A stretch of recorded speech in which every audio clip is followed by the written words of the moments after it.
Hello everyone. In this video I'm going to go over a little bit of the laws surrounding rape, and this is not going to be in any way a complete guide.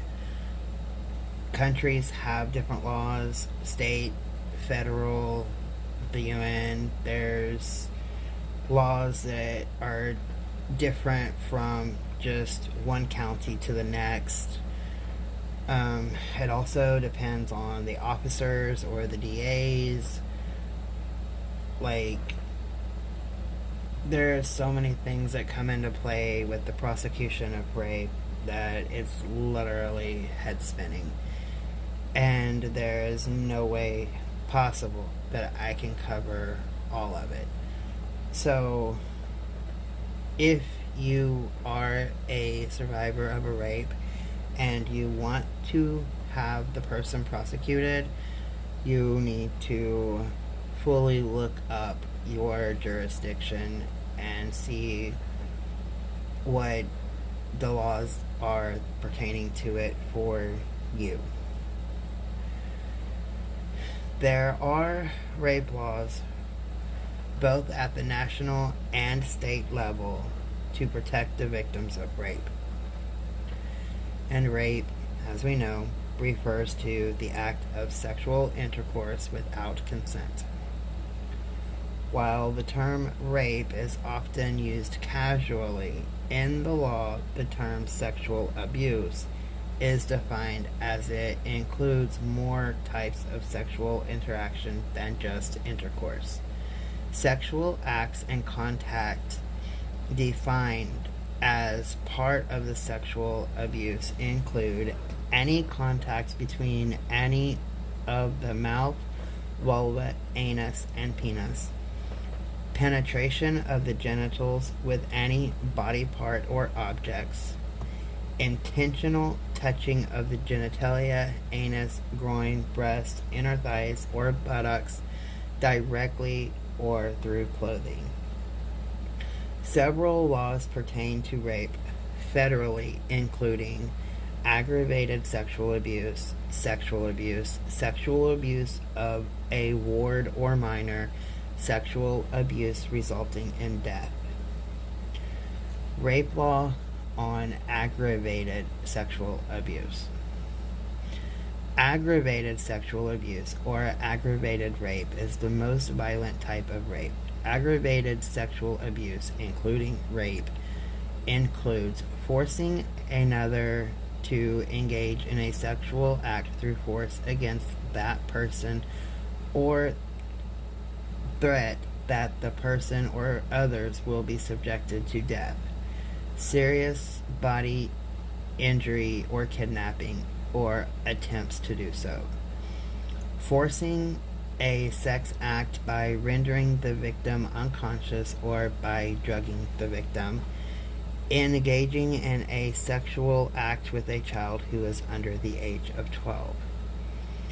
Those convicted of aggravated sexual abuse can be fined, imprisoned for any term of years or life or both.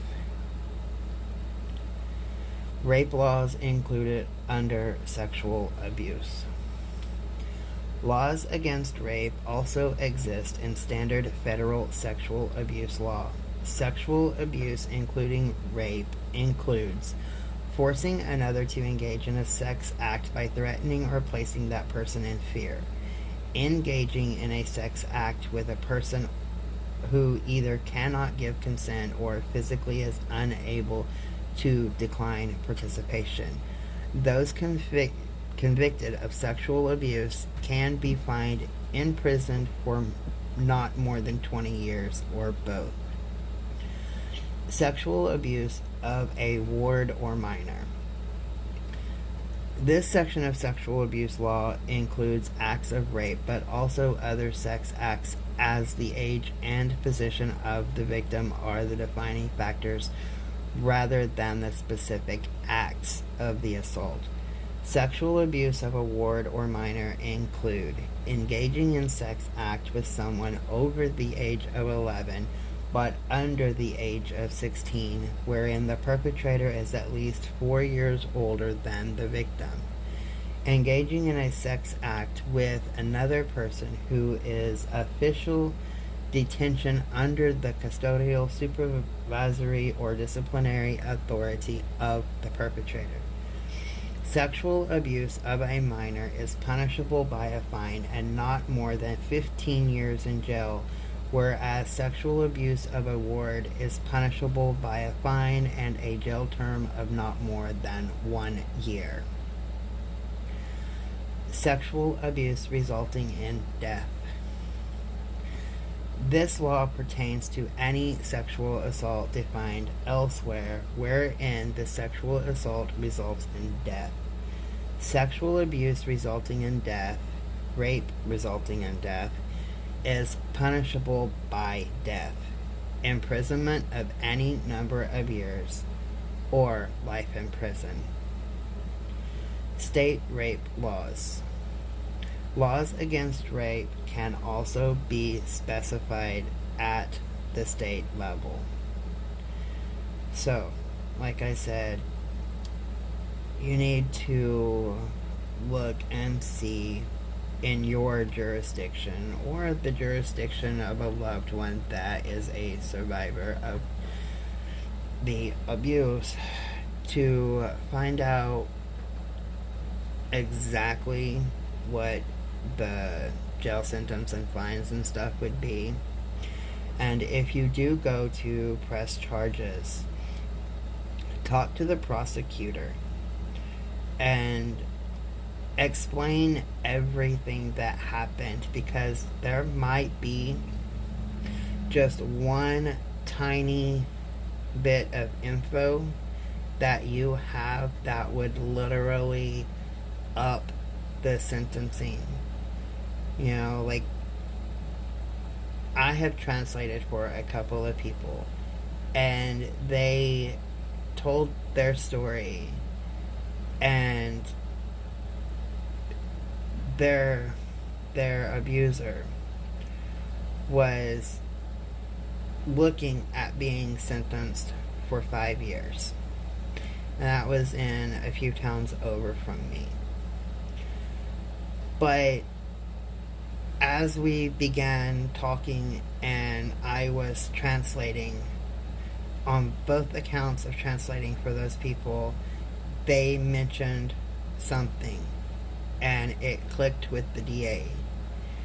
And one of the rapists ended up getting like 27 years, I think. And in the other case, they got like 11 years.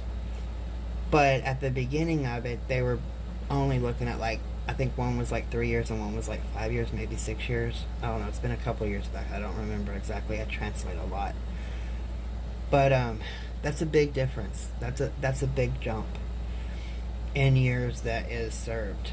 So if you do go into a court, make sure that the prosecutor knows all the details so that he or she can get them punished to the fullest extent of the law in your jurisdiction.